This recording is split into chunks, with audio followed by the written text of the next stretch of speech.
Здравейте, моето име е Йордан Калянчев. Предстои ми да бъда четвърти курс в УНСС по специалност финанси. И в тази кратка презентация ще направя едно резюме на темата, по която работих в стажа си в Карол, чието заглавие е What's Hot на финансовите пазари за периода 2012-2013 година. Ще започна с аргументация на избора ми за секторът на енергия, по който съм работил. Това е секторът, който последните 5 години показва най-добра възвръщаемост, бие всички останали сектори и всъщност бие и S&P 500 с 16,3%. В по-дългосрочен план възвръщаемостта отново е много по-добра от тази на пазарът. Освен това, това е и сектор, който е подкрепен от много силен фундаментален фактор в лицето на непрекъснато нарастващите енергийни нужди в световен мащаб, като тези нужди най-осезаемо ще нараснат в азиатския регион. Той е означен и с зелено на графиката, която виждате в долните части на екрана. На следващо място направих и технически анализ на отделните индустрии вътре в регионът, като при зелената енергия този анализ не даде добри резултати. Тя се представя с много ниска възвръщаемост последната година. Нейна е синята линия на графиката, която виждате. Също така и изобщо тя няма добро възстановяване в след кризисният период. Друга е ситуацията при изкопаемите горива, това е червената линия на графиките. Те показват най-добра възвръщаемост. И най-интересен случай се наблюдава при ядрената енергия. Там месеци наред тя е биела останалите две индустрии, показвайки най-добра възвръщаемост.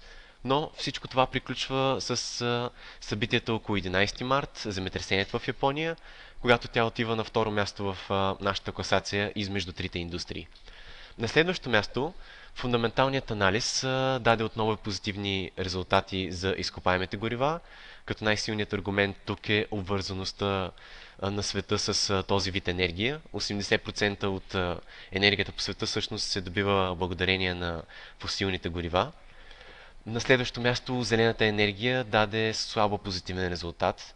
Това е така, защото тя е енергия, която се определя като бъдещето на светът и има съответно много добра правителствена подкрепа. Но именно това нейно предимство в момента я дърпа назад, тъй като на дневен ред са проблемите с държавния дълг в САЩ и в Европа, които традиционно са двигатели на тази индустрия, и в момента тя не получава толкова големи субсидии както преди. Липсва и свободен пазар при нея. При ядрената индустрия имаме един много силен фундамент, като за начало това е индустрия, която предоставя ефтина енергия в големи мащаби, което прави много добро средство за борба с въглеродните емисии, с глобалното затопляне, всъщност по-добро средство дори от зелената енергия, която традиционно има тази роля.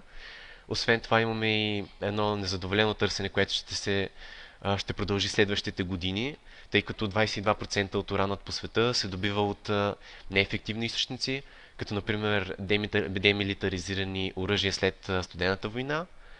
Цената на ураната съответно по повечето прогнози се очаква да расте, което е благоприятно за компаниите от секторът.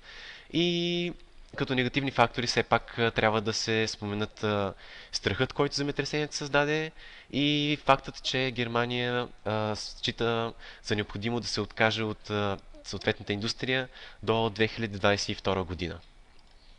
Какво става, когато прибавим резултатите от анализът на финансовите показатели? Всъщност виждаме, че в тази индустрия съществува един много голям проблем, който трябва да се разреши. Може би трябва да изберем компания, която е стабилна, представя се по-добре от другите и има добри печалби. Такава компания виждаме в лицето на Cameco, канадска компания, която има ключови позиции в най-голямата мина за добив на уран по света. Също така има и позиции на азиатският пазар, който се очаква да е най-проспективен следващите години. И има една стратегически дял в мината Инкай в Казахстан, което много улеснява нейните логистични разходи спрямо Китай, тъй като това са съседни страни.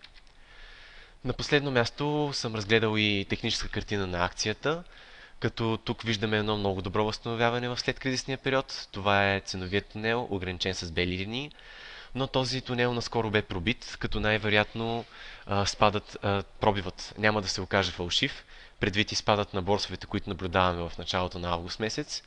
Моята препоръка е да се изчака акцията да намери подкрепа, може би около $20 или $10 цена, където и преди е спирала, и едва тогава тя да се купи. Като дори и тогава трябва да се има предвид, че това е една много рискова позиция, може да донесе печалби от 200, 300 и дори и повече процента, ако тя възстанови позициите си, но със същата лекота може да последват и такива загуби. Така че управлението на стоп-пост е много важно. Благодаря ви, надявам се да съм предизвикал интерес у вас в въпросната индустрия и акцията на Камеко.